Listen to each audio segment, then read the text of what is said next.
Welcome to the Precision Teaching Podcast. My name is Rick Cabina, and today I'm joined by Doug Kostowitz. Hello, y'all. And Carrie Millico. Hi. We are not being joined by our other colleague, Sean Datchick, because he has travel plans that he couldn't rearrange.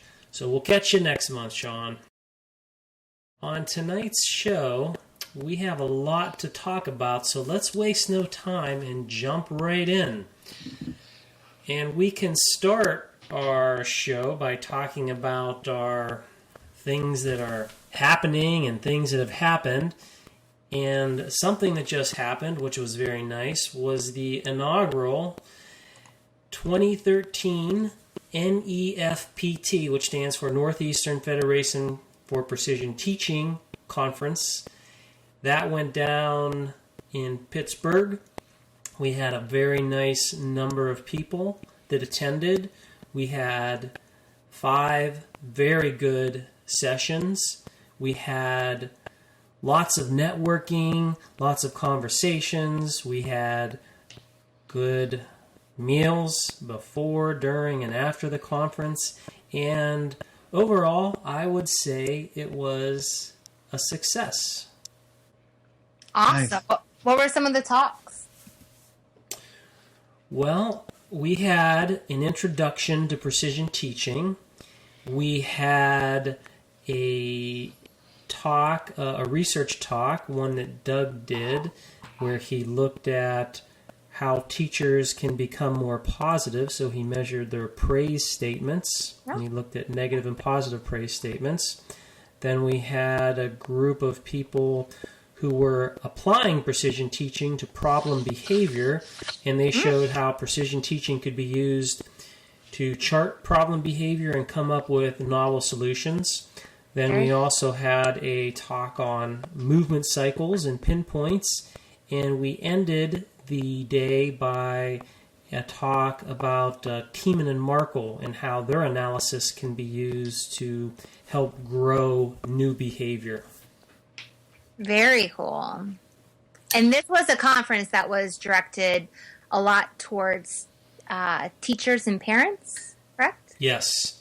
And we did have parents there. We did have teachers there. And we even had an administrator. And we hope that as we move forward, we can attract more teachers, more administrators, because we see this organization as a feeder to the greater SES precision teaching community. So hopefully we can continue to grow the organization and grow precision teaching in the northeastern part of the states. That's excellent. It sounds like a great time. Yeah, we enjoyed ourselves. Doug enjoyed himself too, a lot. I did enjoy did Doug enjoy himself too much? I had a great time. It was a lot of fun. It was an energetic crowd.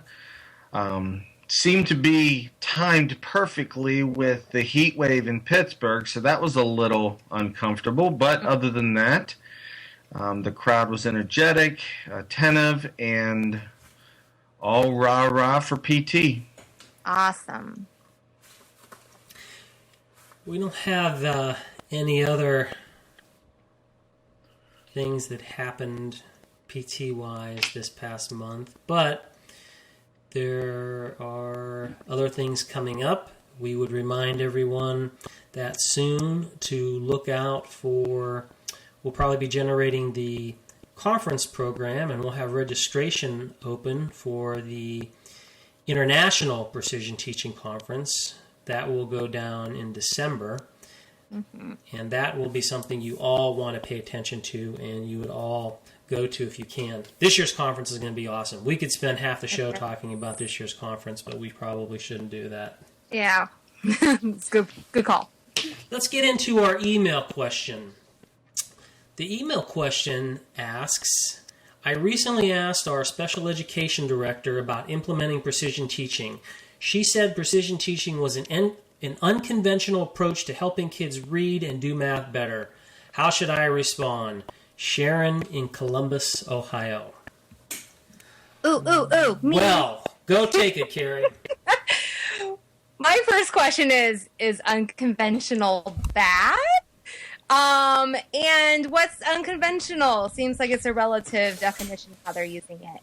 And is the conventional way, however she defines unconventional, is the conventional way working for her? I would assume no, since they're looking for other ways to help these kids with reading and math. And then my next question would be, I'm just kind of hung up on this unconventional thing. It's like, it doesn't matter how you label it as conventional or unconventional if it actually helps the students. And number 4, if you deem it unconventional, but the thing is easy to implement and it's cheap and it has data that supports it, and it's supported through empirical research, then why not try it? So those are my kind of 4 questions that I would respond back to the ESE director about her statement about it being unconventional. And not, I mean, I assume that she doesn't want to use it. That's her argument for not using it. So I agree. When someone says something's an unconventional approach, they're not using that term to be positive. Yeah. They're using that like, hey, this thing's weird. We shouldn't be doing that. Right. And if it's for me, maybe it's just because I usually go the unconventional route, but I'm always like, well, why is unconventional bad? And is conventional, taking a little page out of Dr. Phil's book, what he always says in his talks, but how is it working for you? I'm surprised you watched Dr. Phil. But that's a great cultural reference. Yeah, no, not anymore. But I used to when he first got his show. It was like when I was deciding what I wanted to do with life as an undergrad. I'm like, ooh, a psychologist with a TV show. And then so. This sounds to me like someone who just, I guess I'm going to err on the side of, it's something that the director just doesn't understand. I liken a statement like that whenever I'm talking about behavior analysis to someone like, so all they hear is little or nothing and maybe don't understand. Mm-hmm. So how would we respond to that? It depends on if they appreciate data. I mean, the whole problem is whether or not they appreciate data, and because you can show them all the data in the world, but if it doesn't have pretty pictures, some people aren't gonna pretty pictures. In other words, the Elmo doll hugging the Bert doll, and that means that kid can read now.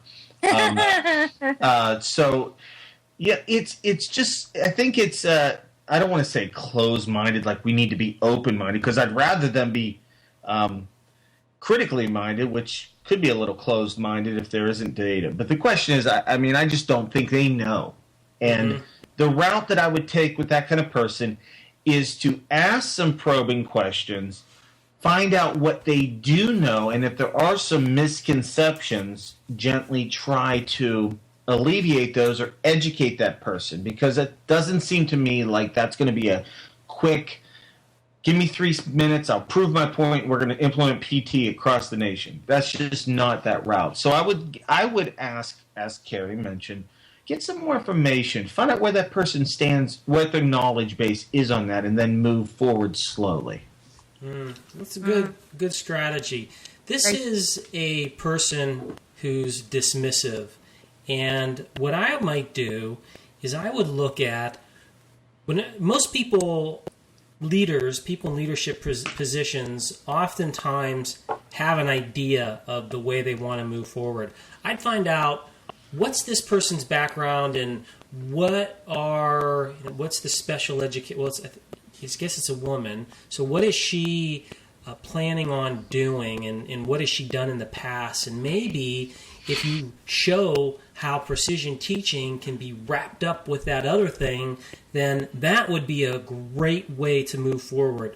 One of the things that I've been reading about, I've been diving into looking at a lot of quality improvement and I've been looking at, for example, continuous quality improvement. If you look at business and industry and you see how do they run their ship, well, continuous quality improvement, there's 5 or 4 things that it does, and it's called PDCA. P is you plan what you're going to accomplish over a period of time. What do you need to do to get there?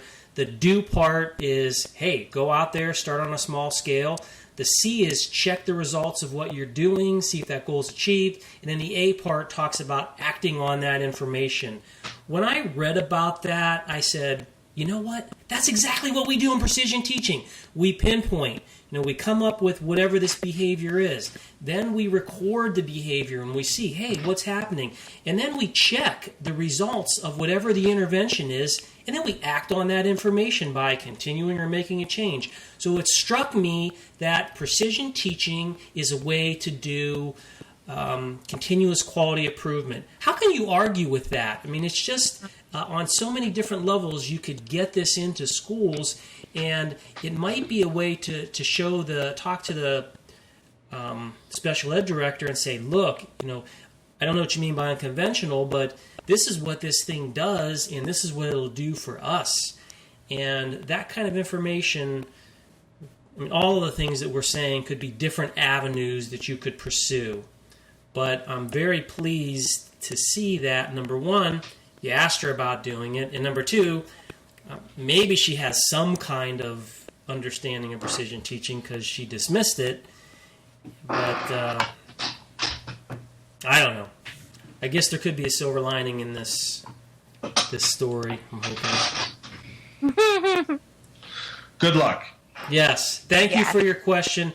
Please email us again and let us know. We'd like to update the audience and our listeners in the future. Let us know if you were positive. Let us know what tack you took with your special education director, and if it didn't work, fine, but if it worked a little bit, let us know so we could share that with people. Let's move on to education news. We have a story that comes out of the great state of Florida. And Carrie, who is a Floridian, what's the Floridian. word? Floridian. Yeah, Floridite. Where'd I come up with that? I don't know. You were thinking of cordite, maybe. I don't know. Yeah. The educational commissioner has come out with, for those of you that don't know about the Common Core standards, it's called the Common Core's State Standards. It's an initiative that came out of the National Governors Association. It came out of the Council of Chief State Schools Officers. And this isn't from the federal government, so this has more of a localized type of a feel to it. But a bunch of people, teachers, parents, educational people like superintendents, principals, all these stakeholders in education came together and developed these standards, these Common Core standards. And the idea is that everyone in the United States would adopt these Common Core standards so that when people come through our educational system, when they leave, they have this foundation of knowledge. And hopefully if they want to go on with their education, then this would help prepare them to go on to 2-year, 4-year, whatever type of post-secondary institution they'd like to. But the core standards, the Common Core is what they're referred to. Now that they're implementing these, they're having a pretty big effect. And what this article is about how I guess this guy, what is he, the Secretary of Education for Florida? And he is suggesting ways that tweaks to help ease the accountability whiplash or accountability, what's the word I'm looking for? The accountability that's going to happen with these changes is not looking good. So what the What Mr. Bennett has done is he's done two things. One thing that he said was that if you are, let me see, actually, let's see if I can, oh yeah, let me pull this up. So they have this transition safety net. So I actually, I don't know if you two did this, but I looked at the memo that he wrote. No. And in there, here's the two changes that he's proposing. One is this, they call it a transition safety net, and the way schools in Florida are graded is they're giving letter grades. And so this transition safety net says that no school can drop more than one letter grade in every given year. So you can have a school that's awesome. Well, no, let me say that differently. You can have a school that's not doing well, or maybe is average, and they drop 2 letter grades. Well, the Commissioner of Education is saying, you know what? No, you can only drop 1 letter grade. And the second thing that they're doing, which is a controversial issue in Florida, is that if students are attending some type of special education center, in the past, those grades would be applied to whatever the home school district is. So now that's not going to happen anymore. And I mean, who knows? I guess who knows what happens with those grades? I guess they go nowhere since they're not going to go back to the home school district. That's crazy to me. I actually have had some experience with model schools in Tampa, and I have clients who attended one school that was an A school. It was an A school like 2 years ago. This school, after obtaining their A, has since went rogue. And they stopped applying MTSS, which is the multi-tiered level or system of support. So that's PBS plus RTI. And they kind of are doing their own thing. So they stopped doing the MTSS with Fidelity. Then I have other clients at a school that just earned an A. And this school is a dream school that I've interacted with public schools. And this is the IEP, I think I mentioned it, that I sat on, where they were just saying, like, they were the ones who said, let's hold off and let's talk about the data first. And my jaw dropped. Like, they were so data driven, so about the kid, and so individualized for each one of my different clients. It was just a beautiful thing that actually at the end of an IEP meeting, I thanked them for their, just having not only a positive meeting, but for the changes that they're doing for these students. And I've never once been so happy at the end of an IEP meeting.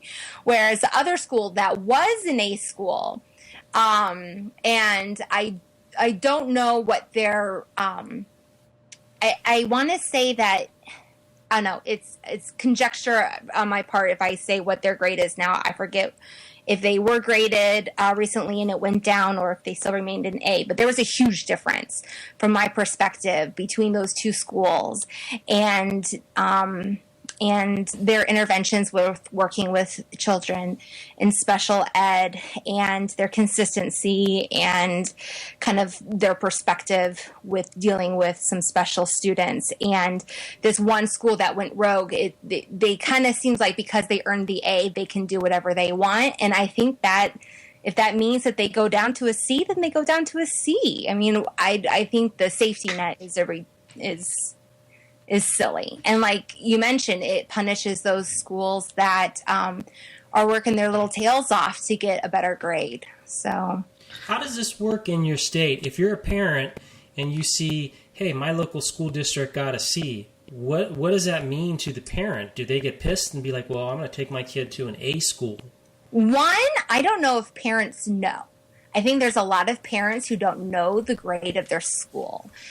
Two, I think that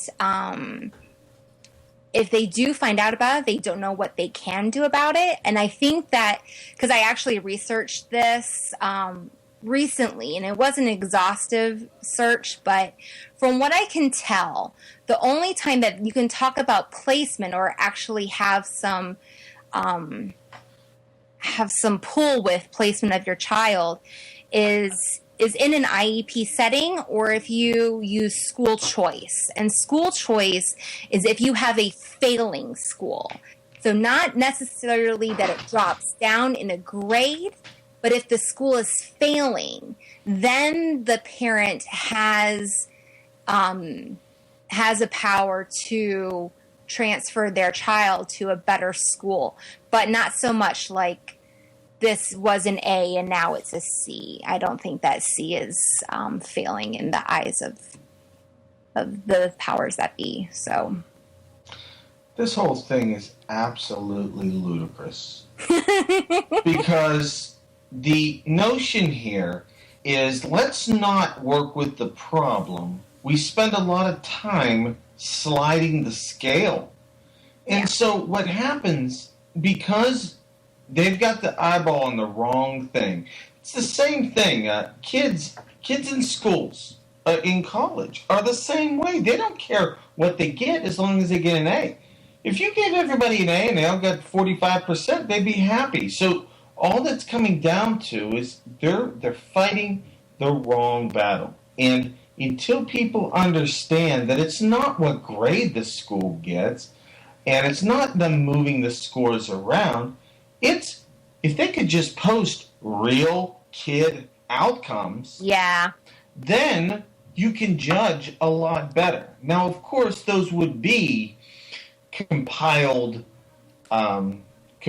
statistically, unless you just had bunches of, going through bunches of data. But we're a society that doesn't like that unpackaged number notion. We want A's and B's and C's and D's. And the whole notion of stopping and not really showing the real score, technically an A school could be a failing school for 5 years before they're moved to the F grade.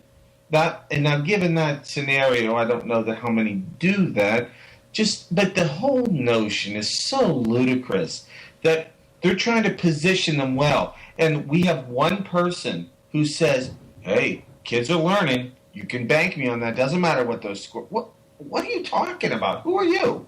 So, as usual, we get these wonderful news items from the education world that just sit so well with us. Yeah, so Tony Bennett, who is the Commissioner of Education in the state of Florida, he's moving on advice from a task force, and the task force included superintendents, education observers, and they were concerned about this. And in his memo, he has this line. He says, "To be clear, my recommendations outlined below are made not to soften the blow of higher standards or reduce the number of failing schools, but rather to advance the best policy for Florida students and position our state for a successful transition to full implementation of the CCSS in 2014 and beyond." Wow. Is that not...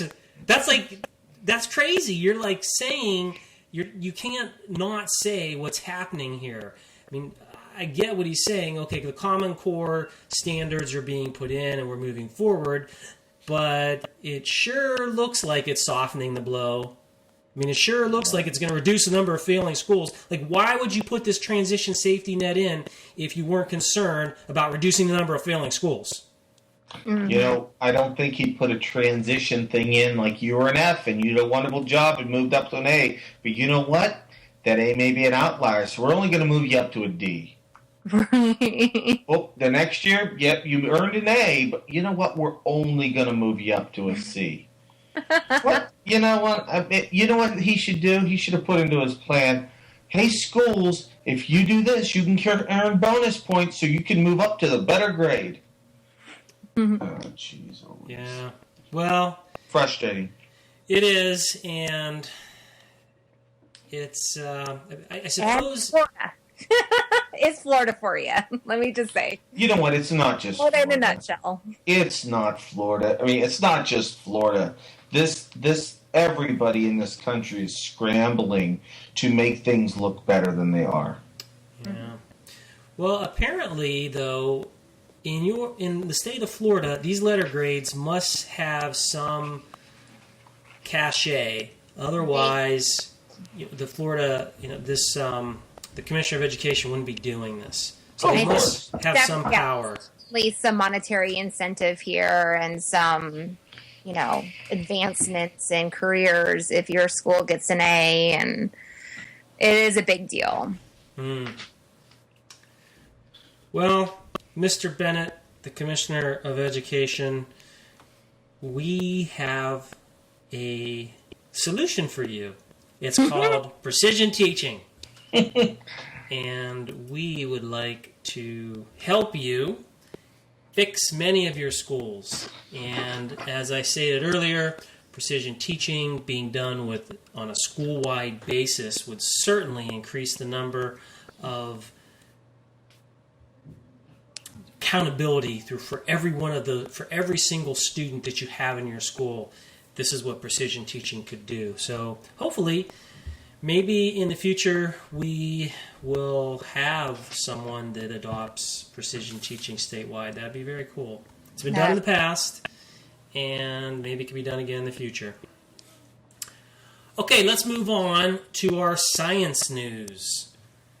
The article that we have to talk about today is called Closed Thinking.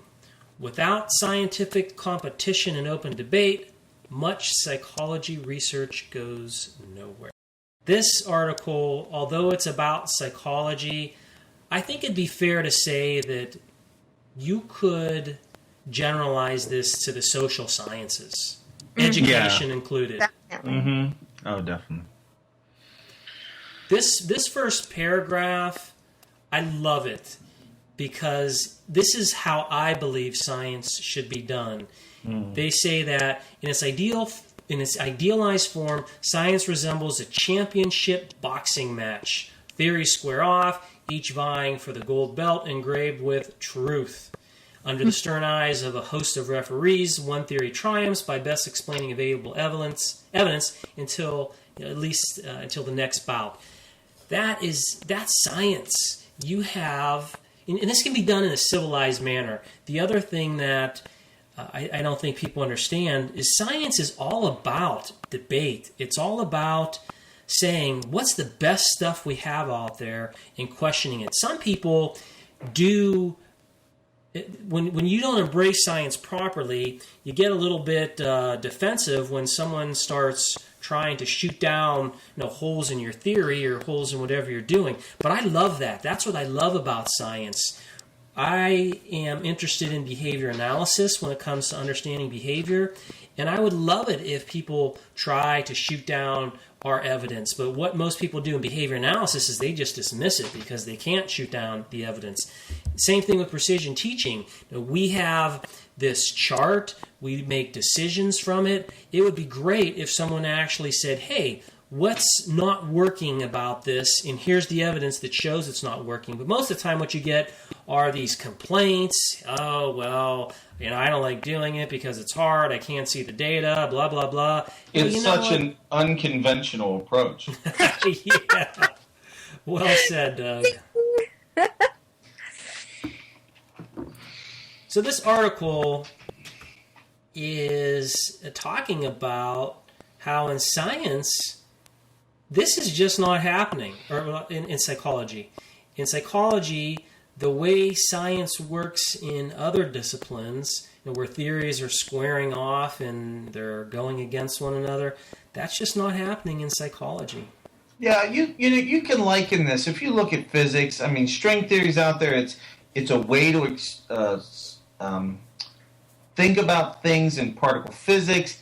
And the whole notion there is they're not adopting it because it doesn't make testable claims. It's in constant discussion. There's no kind of little corner industry where they do that. But, they say it right there that people get latched onto these, I don't want to call them outdated theories because they fall in love with an explanation. And they just run their little world that way. And they dismiss any data or dismiss any explanation that doesn't fit with theirs. And you're right, Rick. This has the social sciences, this has education, this has everything written all over it. They get into these corners. I learned this. This is the way to explain the world, and that's the way it is. I'm not going to listen to you. Anything that I see that's data, I'll explain it this way. And any data that could be explained a little bit parsimoniously, a little bit easier, with less aliens involved, well, guess what? It's still this. And so this was great to see. I mean, I mentioned it to you before the show, and it's the fallacy of following deductive rather than inductive thinking with regards to building science. Yeah, I would agree. And I think it's one of the best talks that I sat in at ABAI was one by Dr. Schneider, where she was mentioning stuff about, is about behavior analysis, but also linking it to biology and evolution and showing how all of these, the data kind of correlate with one another and, they support each other. And I think that when we can either link our findings with those that are discovered in other disciplines or within other theories, kind of like Rick, what you were mentioning about the email question is, when we can start collaborating and saying, hey, let's apply this over here with this theory or with this method, then it seems to create a more powerful effect when convincing readers about the significance of a particular theory or approach.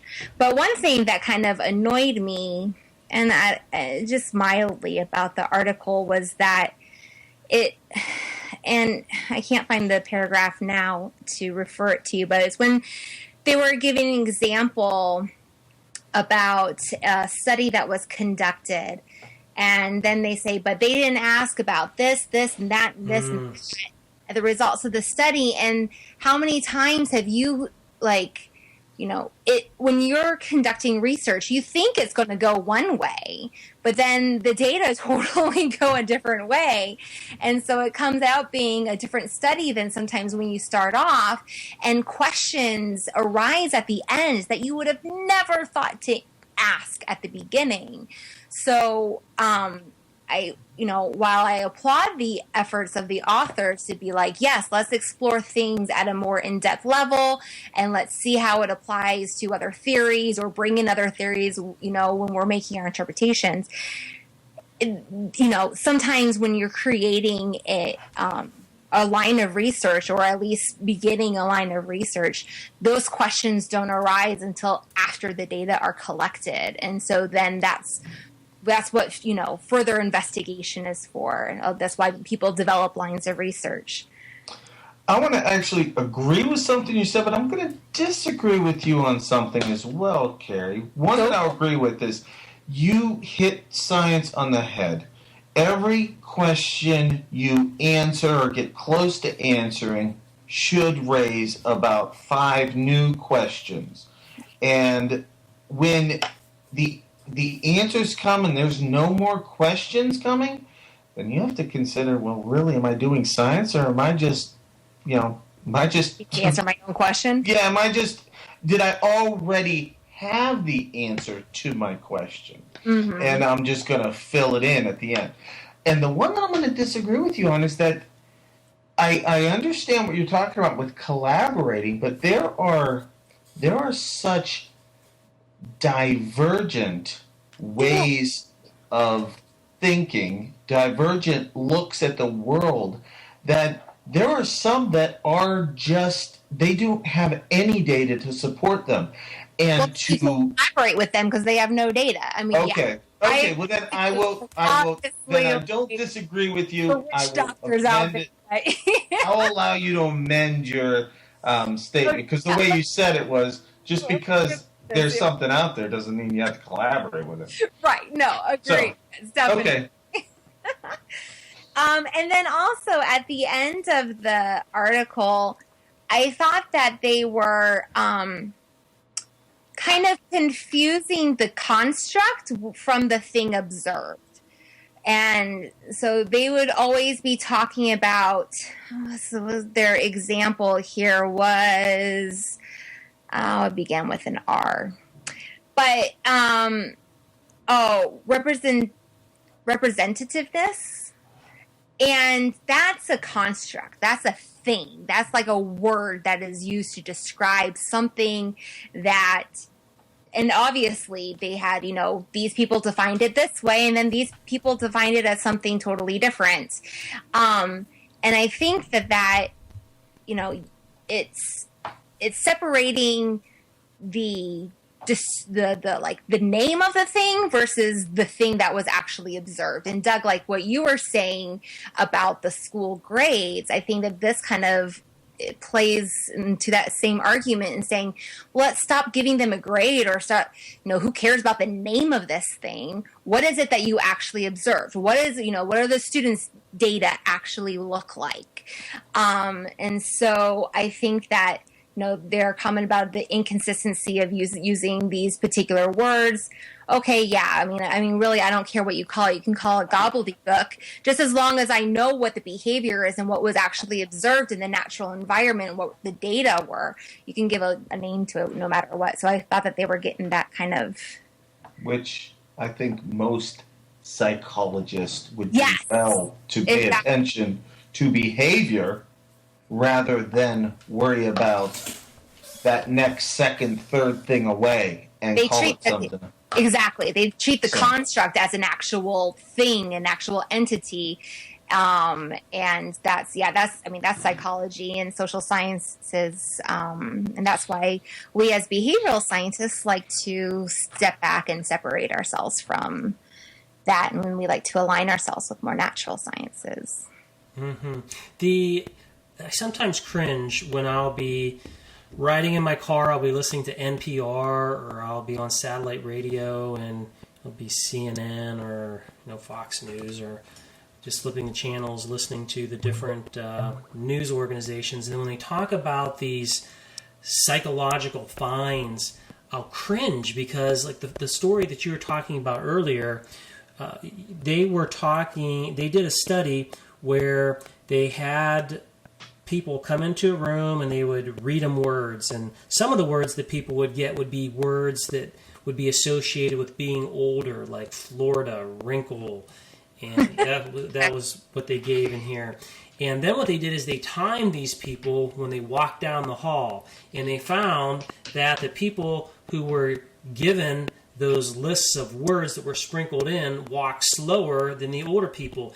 Then they came up with this theory, and they're like, this is causing people to, think about being older, whereas this could have nothing at all to do with that. And the thing what props it up, and this is the other thing that the article got at, which I'm pleased to see, is hypothesis testing and looking for the way a lot of people in psychology work is they get these big numbers of people, and then they look and see, do they have a statistically significant relationship, or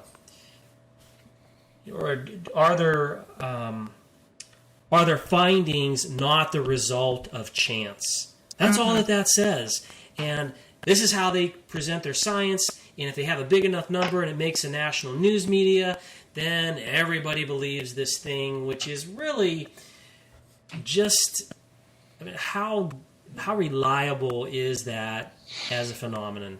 And that's the thing that people always need to be on the lookout for when they're hearing things through the media. But hopefully, with this article talks about, these are psychologists that realize that these are issues. So these aren't issues that we're coming up with. This is a group of people in psychology that are not happy with, for example, with the present way with the Fisherian, that's Fisher, his statistical model. And they even suggest maybe looking at a Bayesian model. That's another way to do statistics. And looking for alternative explanations, all the things that you hit on. This is a good article. It's give it a read, see if you agree with what we're talking about, and let's hope that more people pay attention to these issues, because the study of psychology, human behavior, is incredibly important.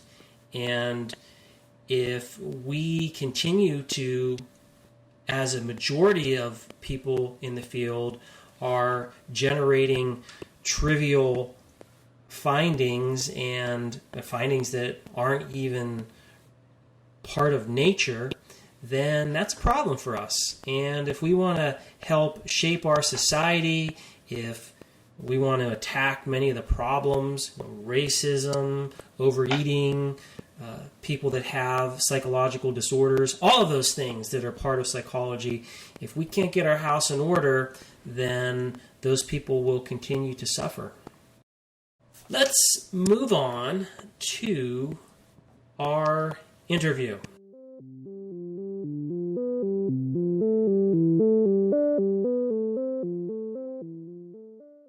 Today, I would like to welcome Amy Sutherland to the Precision Teaching Podcast. For those of you who don't know Amy, she is a journalist and an author, and one of the things she's well known for, among the many things she's well known for, is her 2006 personal essay that's called What Shamu Taught Me About a Happy Marriage. And this, if you haven't read this, this is in our show notes, so please read this. But when this was written, it had become the most emailed article of the year. Amy's went on to write 3 books, and she's made many appearances at conferences. She has been interviewed in prestigious magazines, and she's appeared on popular television shows. It is our delight to welcome Amy to the podcast. Thanks for having me. I always like to start off the show by asking people, how did you come into your profession? So you're a journalist. How did that happen? I ended up a journalist, essentially like a lot of journalists, because I liked so many different things and couldn't really make up my mind other than that I knew I wanted to be a writer. But the really strong draw to journalism for me was that I got to be sort of constantly learning about all kinds of things in the world, and in some ways I essentially didn't have to make up my mind what I would be when I grew up. So that's the sort of more philosophical answer. So I studied in graduate school at Northwestern University and got a master's in journalism there, and then went to newspaper work, and then onwards to magazine and book work. What were some of the things that you did when you were working for newspapers? When I worked for newspapers, I had a bachelor's degree in art history, which made my father sure I would be waitressing my whole life. And there was a stretch there where that looked possible. But my art history degree actually came in really handy, because mostly what I wrote about, I did have a couple stints as a news reporter, but then I went on to write about the arts. And primarily about the visual arts, which was what I had studied, so that was perfect. But also dance and some degree theater and music. So it was, as newspaper jobs go, it was a real plum that I had. I didn't plan to leave the newspaper world. I only left because I came up with an idea for my first book. But I was really happy in newspaper world. It was a really good fit. Your first book was Cook Off. Right. So I wrote a book about the world of cooking contests in America, which is deeper and wider than anybody knows and is unique to this culture, to this country. And so I wrote about everybody from the Pillsbury Bake Off, where the people vie for $1 million prize, to barbecue contests where they really just vie for bragging rights. So, I didn't think of it at the time, but it was really quite an interesting study in human behavior this love of food and competition and just general craziness. So it was that book was just such a gas to write. You spent a year researching for that book. Now that had to have been a wonderful time, going to all these different places.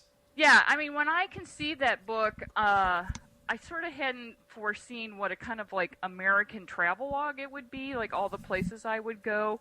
And I went to Texas a number of times, to California, to Tennessee, to Iowa, to the Nebraska State Fair. And I followed along with these people who were everyday people who were using creativity as a way to really enrich their lives. And it was really a nice break for me because I had been writing about artists who were professionally creative and serious and went to art school and all that. And it was really a refreshing change to see how everyday people could take, a bit of creativity in their everyday lives and make something of it. As a journalist, you probably come across a lot of stories about food. It seems that if you're listening to NPR, pick up a magazine, there's always some story about how we should eat this, we should eat that. Right. But yet, in your book and in your experience, you probably see people just eating everything. And I wonder... Yeah, Americans have historically been food obsessed, yet oddly not the best of cooks.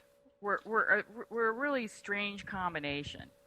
We're always talking about food, thinking about food, trying to cure all kinds of ailments with food. But we, for most of our history, had a pretty lackluster cuisine or cooking in this country. That could get me in trouble with people. But when you compare it to Europe, we haven't had a very strong cuisine. But that's changing. That's been changing in the last 10, 20 years. Are you still doing things with cooking and cooking with shows? Food? Yeah. I occasionally write about food for a couple publications. It hasn't been as strong a focus for me ever since I started writing about animals. But I have written some about sort of these travel food stories of, I don't know, when I go someplace, I still tend to, I'm not as focused on restaurants, but I love to go to public markets or, when I went to Mexico, I went to the candy stores because they're so different. I mean, it's just, when you travel, food is really emblematic of a place and sort of an easy way to, sort of find out about the place that you're in. So I've written stories like that. I have friends that whenever they travel, they'll go to these websites and they'll look at best places to eat. Mm-hmm. Do you have any kind of thing like that when you go places you're like, hey, I got to go here or there? I will do that a little bit. I tend to just wander around a lot. The places I tend to make a point out of going are public markets because I love them. And but I'm not. I'm sort of. I really believe in sort of just wandering around and discovering things on your own. You can get kind of obsessed with guides. You went on, and for your next books, you went into the world of animal trainers. How did you get the idea to do that? That was a really lucky break. I used to have an Australian Shepherd. And they're a herding dog breed that they're very energetic and they're very driven and they like having a job. They like having work. And if you don't give them, work or a job or direction, you're going to have trouble. So it's really a breed that you want to do training with. So I ended up doing a lot of training with Dixie and finding out that I really liked it. And then I went on the set of 102 Dalmatians, which is the sequel to 101. And I was doing this for a story for Disney Magazine at the time, and in between takes, there were a lot of animals on the set with trainers, and in between takes, I would go over and hang out with the trainers and their animals, And while I was hanging out with them, they would have, in between takes, often trainers on movie sets work with other animals they've brought along. So it's just so much fun. But anyhow, I found out that they all had gone to this school, this community college in California, and it was their Harvard University. So I was just really surprised that they had a go-to school and that pretty much everybody went there. So I just sort of filed it in my idea folder, and then 4 or 5 years later, I found it again and decided to write a book about it. When you spent your time with the animal trainers, what was surprising to you about the experience and what they did and how they approached working with animals? You must have experienced a diversity of different mentors, so I'm assuming there were probably different ways or different theories that people use to work with animals. Well, anybody who's gone to the program at Moore Park Community College pretty much has the exact same approach, and they work just with positive reinforcement, or almost exclusively with positive reinforcement. So they're working all with Skinner's principles. Now, I did meet some older trainers who came up through a more traditional way, and that is sort of just learning on the job or just teaching themselves or apprenticing with somebody. And most of those trainers I found that I met tended to use positive methods too, but they might not know the science behind them. It was more like something that had almost been handed down, sort of like as superstitions, almost a way, like this is the way you train an elephant. They might have even been convinced that this was the only way to work with one species, but in fact it was these same principles that can be used to train any species. When you were there, did you actively train animals yourself, or was it more just observation? No, I just followed people. It's a hard school to get in because it's a lottery program. So I had thought about, doing it as a sort of what we would call an immersion project, where I, as a journalist, went in and went to the school, but the lottery system made that impossible. And so when I went to write the book, I just always followed students because I just didn't, a lot of them gave me the chances to do things, possibly to train the animals, but I didn't want to do that because I never wanted to risk, you can get hurt when you're trying to train an animal, even small animals, and I just didn't want to take that risk that I would get hurt and then they wouldn't want me around the school anymore. When you were there watching other people work with animals using positive reinforcement, what was generally the learning curve for people to figure out what to do and how to get good at working with animals? It's pretty big. Because the central, one of the shockers is that they get there and they realize that they're going to have to change themselves. They have to change their own behavior. It's not just getting to be you and being handed this list of how-tos that you can go in and all of a sudden be able to train a baboon. You have to completely sort of rework how you respond in situations, how you think. You have to become much more patient, much more observant, much less emotional. So it's kind of, I think the students, especially because most of them are young, are really surprised at this kind of like Zen Buddhist transformation they have to go through if they're going to work with these animals.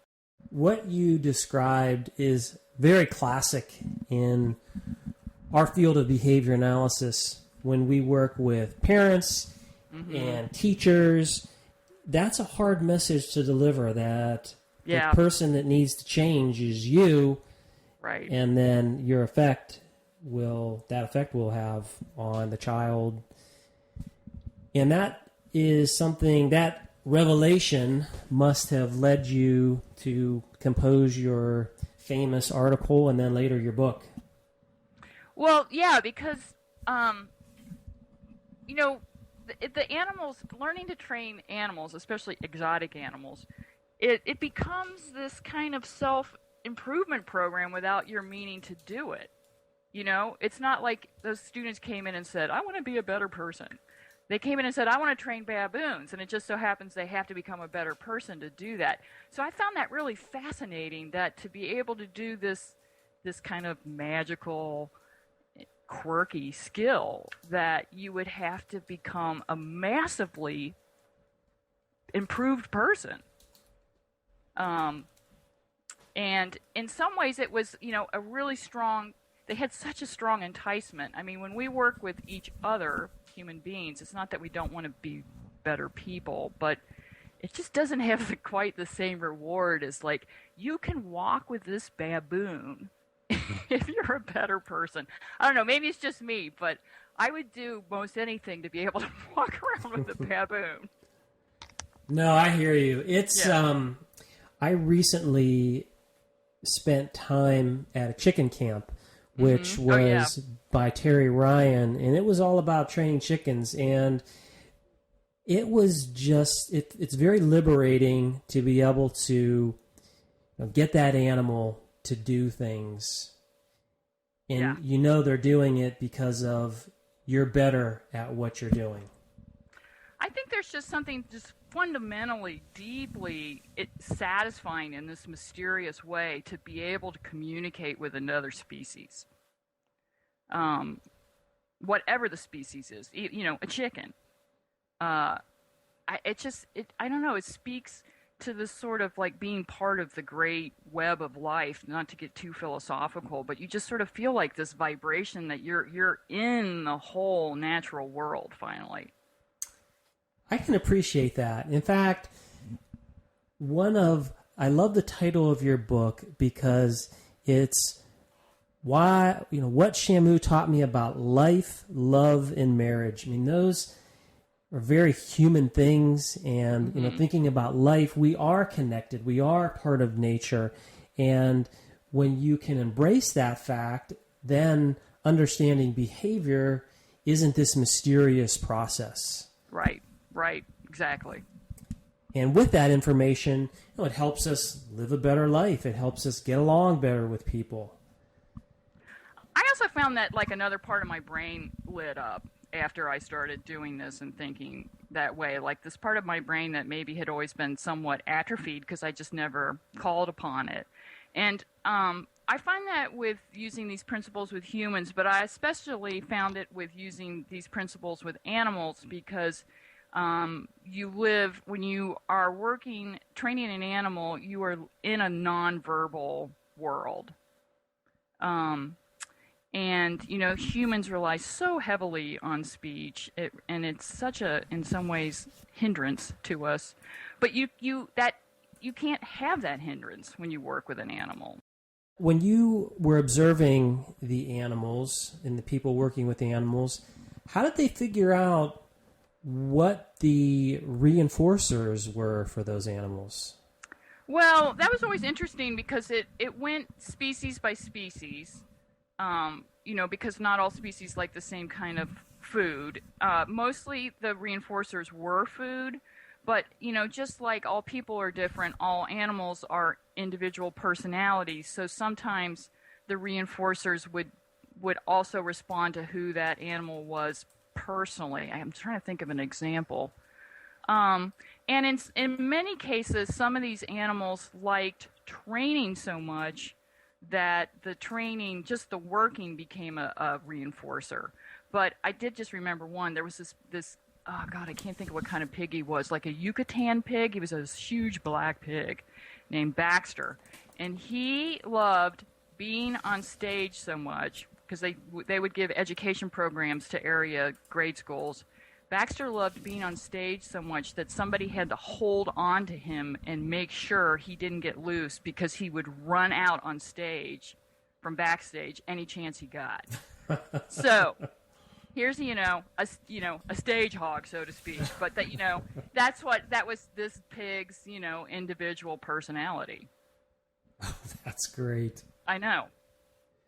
I was just going to say, it's easy for us to always just think in species, like all tigers are alike, all lions are alike, all dogs are alike. That's a big mistake a lot of people make. But every animal has an individual personality, and that's one of the beauties of using this training to learn how to communicate with the animal. Is then you get to see their personality. That is just a life lesson that translates so well to everything, because everything that you're saying as we're talking, I can just see how it all led to your thesis in the book that you wrote. Mm-hmm. Because there's just so many, everything that you're saying applies to people. Yeah, completely. And people get really, that bothers a lot of people. And I've always struggled with that because I'm very happy to be a member of the animal kingdom. And I think as my membership card got sort of stamped by being able to communicate with more animals, I was really happy. But, we have this Judeo-Christian tradition that teaches us that we're basically higher and better and in charge. And, it's deep in our culture, more than a lot of people realize. And it really keeps us from, I think, enjoying the world the way we could with the rest of our animal relatives.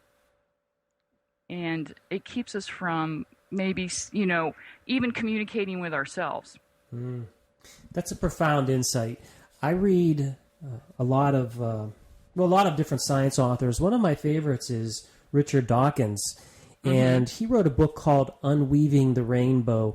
And in that book, he talks about how a lot of people react very negatively to science because science explains things. For example, the rainbow. We understand why the rainbow happens. It's not this magical, mystical thing. And even though we understand things scientifically, it doesn't cheapen the experience of what that thing is. And that's exactly the truth with behavior. If we can recognize that, look, human behavior is incredibly complex. We're a mixture of these environmental things, our genetics. All of these things come together to produce behavior, but that's part of the science and why we do the things that we do. So it doesn't have to be looked at negatively, and as this is detracting from our experience. And your book does a phenomenal job of explaining, look, you talked about using these methods with your husband and in your personal life, and that message is just wonderful. Oh, thank you. Well, I was going to say that a lot of people fear that sort of thinking about behavior and analyzing behavior somehow denies or demotes individuals, and I feel the exact opposite way. I feel like these are universal principles, but then they play out in all different ways because we are individuals. And an animal trainer, an exotic animal trainer who doesn't understand that each animal is an individual is probably going to get hurt at some point. So it just goes with the whole set. You can't individuality always figures in to behavior. Well stated. My background is in behavior analysis, and everything that you're talking about has been written in a scientific way in the field of behavior analysis, and it just what you're saying just resonates with this science of behavior, which incidentally started looking at when it began with animals. Right. Well, that's what's so, when I wrote this book, I did a lot of research on the history of, on B.F. Skinner, and, I wrote a chapter. This was in the second book, Kicked, Bitten, and Scratched, which is about the school. I wrote a chapter about the history of this style of animal training and how it came from B.F. Skinner. And, the animal trainers were able to pick it up and run with it without any controversy attached to it. So they had a sort of freedom that maybe human behavior analysts or Skinnerians didn't have. And it sort of dovetailed with this strange point of captive animals in our country where we were taking dolphins and killer whales into captivity, for right or wrong.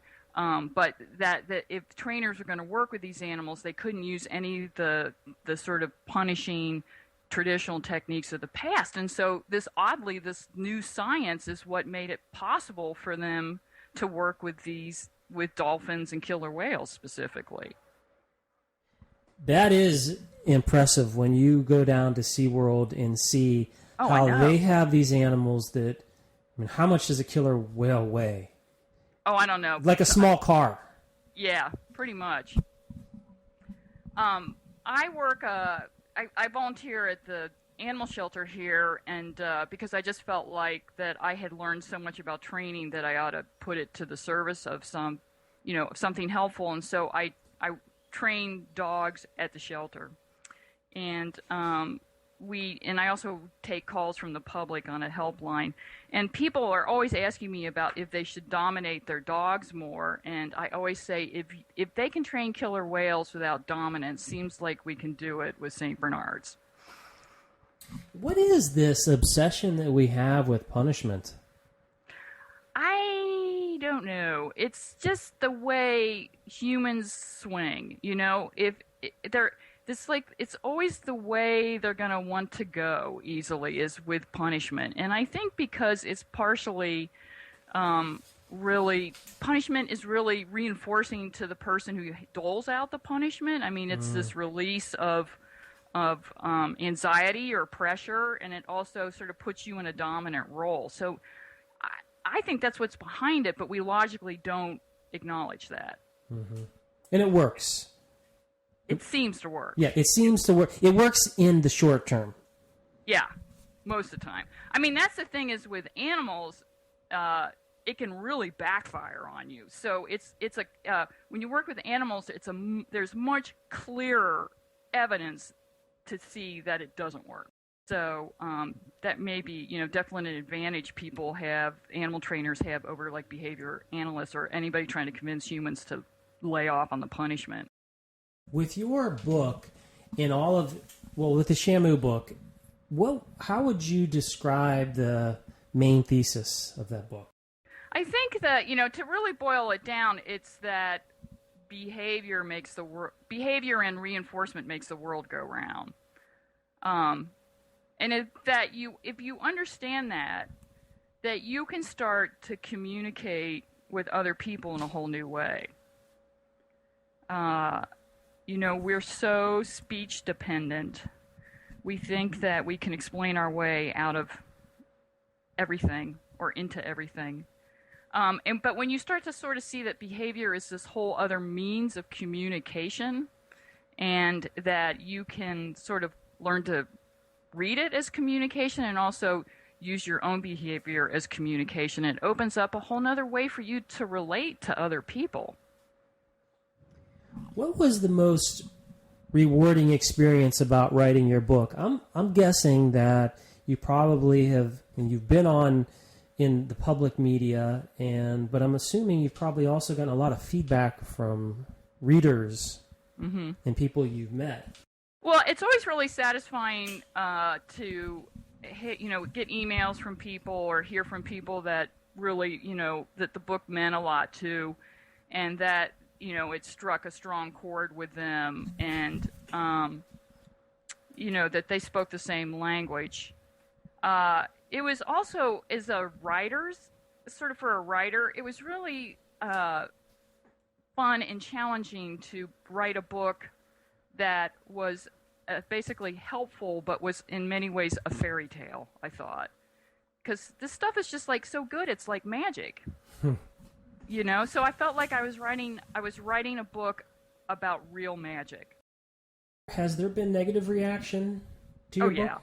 Yeah. I mean, people who are heavy into punishment or dominance obviously don't like it. People who if you're offended by being compared to, an emu, you're not going to like my book and you're not going to get the message. I mean, and if you feel that way, there's nothing about my book that can convince you otherwise, because it's sort of a fundamental philosophical difference. As I said, I'm a card-carrying member of the animal kingdom. I'm very happy to be in it and plan to stay in it.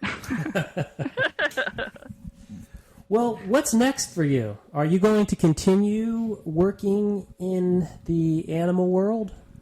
Yeah, I'm just in the final painful throes of finishing a book proposal, and it's going to be a book based on my experiences working with shelter dogs, and having adopted 2 difficult ones, and then training ones here in the shelter in Boston, and so that's what I'm working on now. So I'm still in the animal world and in the training world.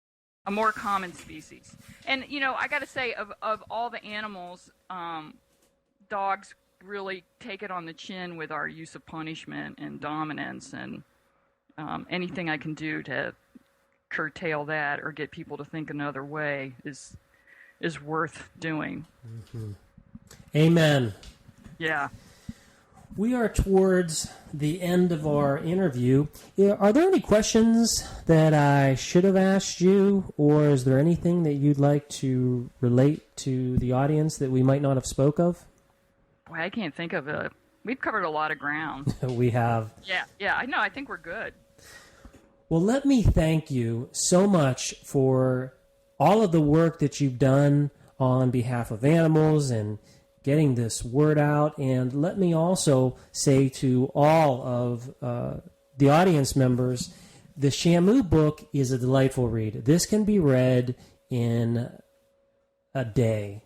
Less than that, maybe. Yeah, less than that. If you're really voracious. I mean, it's just a wonderful, wonderful book. And I recommend everyone buy this and your other work. So, Amy, thank you so much for spending time with us and our audience today. Oh, thanks for having me on and letting me talk animals and training.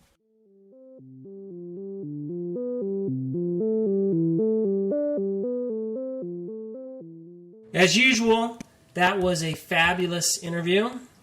We thank Amy for spending time with us. Well, ladies and gentlemen, that brings us to the end of our show. Any closing comments for the good of the order? Keep a critical mind. Don't let your kids go to school in Florida. We And have keep a critical two mind. clever co-hosts here. Or at least make sure that if they go to school that they got some precision teaching going on or some other good research-based approaches. Definitely. On behalf of Doug Kosowitz, I am Rick Cabina. Let me say that again. On behalf of Doug Kosowitz and Carrie Millico, I am Rick Cabina, and thank you for listening to the Precision Teaching Podcast.